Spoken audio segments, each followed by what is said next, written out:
Prezidente Tribuna Rekursu hatete, o estabelesimentu tribunal móvel, bele redus número kazu pendente. Durante nesse cidadão Barak questiona quando a caso Barak nebema continua lá tarde no pendente e a tribunal. Presidente Tribunal Rekursu Afonso Carmona hateten o funcionamento tribunal móvel bele hakbesi kliutan justiça baia cidadão sira e a área rural liu atu redus mos caso pendente sira e a tribunal. Lá ela e ita o pensamento full dengan tribunal móvel modificativo.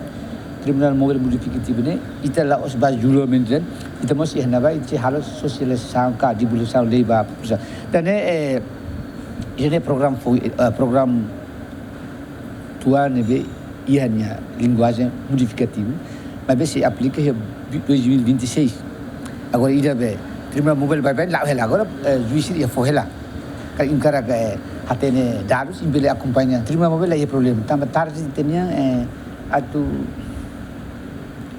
diminuir número pendente, diminuir número pendente e haturu prestação de justiça no serviço. Também ita motiva sira, ita encoraja sira para tirar caso hira, por exemplo caso sanulo maksira sim, mínimo caso celular se tem se resolve tudo.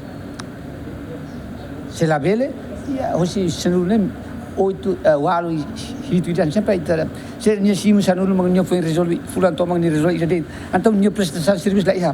Pesquisador SMP hateten Tribunal Móvel ne facilita tebes cidadão sira e a área rural, mas beto ir sira ni observação Tribunal Móvel e o ecusila efetivo. Ami durante a administração móvel e ecusine ladung tambah problema recursos humanos, suicídio. Deve ser colocado em antau susah itu dalam rumah kolektif antau sira husi tribunal dili maka apa ya foi da lei aumenta tan juiz na ingrua ia husi mas depois de itaninia formado sira na beusi centro formação foi da lei na in todo universidade estagiário na ingrua nemos colocatang ba antau ida na bele apoia para depois bele. E depois vamos também na jurisdição que kuang município de tantau haunoin ba ladung problema mas vai jurisdição tribunal suai baukau dili ne tambah ini jurisdição ne bot antau haunoin ne precisa móvel ne para depois além hak basic justiça hanya sama yang kata kita must bele redus gastos lilu vítima sirene tambah vítima sirene yang sofre ona saya ona vítima mas depois ia gastatan ini osang bayar transporte atau tem certo mai tribunal. Antes ne juiz administradora Tribunal Judicial Primeira Instância dili hateten caso civil no crime quase riuntolo magdadão pendente e tribunal tambah menos recurso humano liu juizira tambah caso barak liu.